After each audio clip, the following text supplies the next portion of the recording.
Under ఎడ్యుకేటర్లో boys school కానీ girls school కానీ అది ఉర్దూ మీడియం కూడా కానీ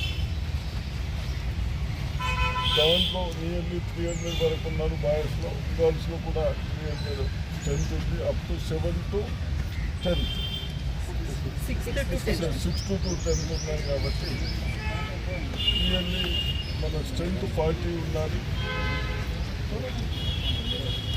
40 ఉన్నట్టు క్లాసెస్లో ఉన్నారు.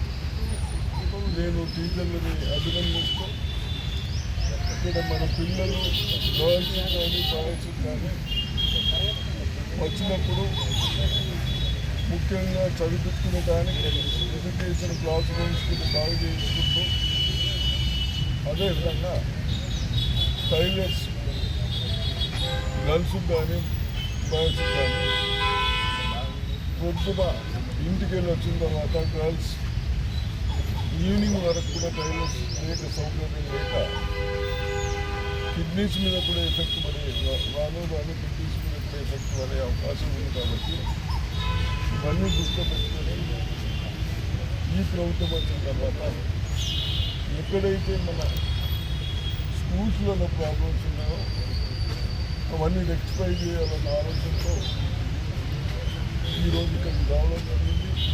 ఇక్కడ ప్రిన్సిపల్ కానీ టీచర్లు కానీ ఎన్జిఓ కానీ పేరెంట్స్ ఫాదర్స్ కానీ మదర్స్ కానీ ఇవన్నీ కొంచెం సాల్వ్ చేయాలని చెప్పారు. తప్పనిసరిగా మా ఇంజనీర్లకు కూడా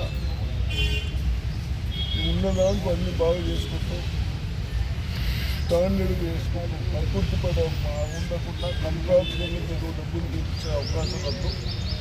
ఇది కావాలని పిల్లలకు చదువుకోవడానికి. కాబట్టి ఇయర్స్ టుగెదర్ బాగుండేటట్టు చేపిస్తారని ఆశిస్తూ ఉన్నాను. అదేవిధంగా ఎడ్యుకేషన్ కూడా డిఫరెన్స్ వస్తూ ఉన్నాయి. నిన్న కొందరితో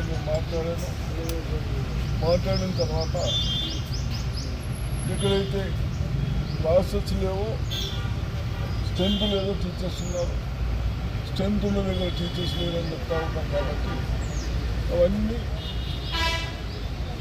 12th తర్వాత భవిష్యత్తు 12th తర్వాత ఉన్నాయి కదా, 12th తర్వాత అన్ని సెట్ చేసుకుంటూ తప్పనిసరిగా అన్ని క్లాసెస్లో అన్ని స్కూళ్ళల్లో స్ట్రెంత్ బట్టి టీచర్లు తెచ్చుకుంటూ మా పిల్లలకు వచ్చే విద్యార్థులకు కానీ మా టీచర్స్కి ఒకటే రిక్వెస్ట్ చేస్తూ ఉన్నాను. అబోవ్ 75%, 75% కంటే ఎక్కువ మార్కులు రావాలని. ఎక్కడన్నా ఎవరో ఒకరిద్దరు తప్పనిసరిగా నాకు నమ్మకం ఉంది. టీచర్స్ ఆ విధంగా మంచి ఎడ్యుకేటర్స్ కాబట్టి విద్యను ఇస్తారనే అవకాశం ఉంది. కాబట్టి రేపు 7th నుంచి టీచర్స్ కానీ మన గ్రామాల్లోకి వచ్చి స్కూల్కి పంపడానికి తిరుగుతున్నారు కదా, వాళ్ళు ప్రతి విలేజ్కి వచ్చే అవకాశం ఉంది. మీరు కూడా అందరూ పేరెంట్స్ కానీ ప్రజలు కానీ దయచేసి వాళ్ళకి సహకరించండి, వాళ్ళని పంపండి. అదేవిధంగా ఇది ఏది చిన్న కేజీ అంటున్నారు, కేజీకి టీచర్లకు నేను తర్వాత చెప్తాను. కానీ అంగన్వాడీలు కూడా చిన్న వాళ్ళని సెంటు చేసుకుంటూ పెంచుకుంటూ వాళ్ళని ఫస్ట్ క్లాస్కు మన గవర్నమెంట్ స్కూల్కి పెట్టేటట్టు సౌకర్యం చేసుకోవాలి. అది కూడా రేపు ప్రచారంలో చెప్పాలి. ఆ విధంగా చేసుకోవాలని రిక్వెస్ట్ చేస్తున్నాను.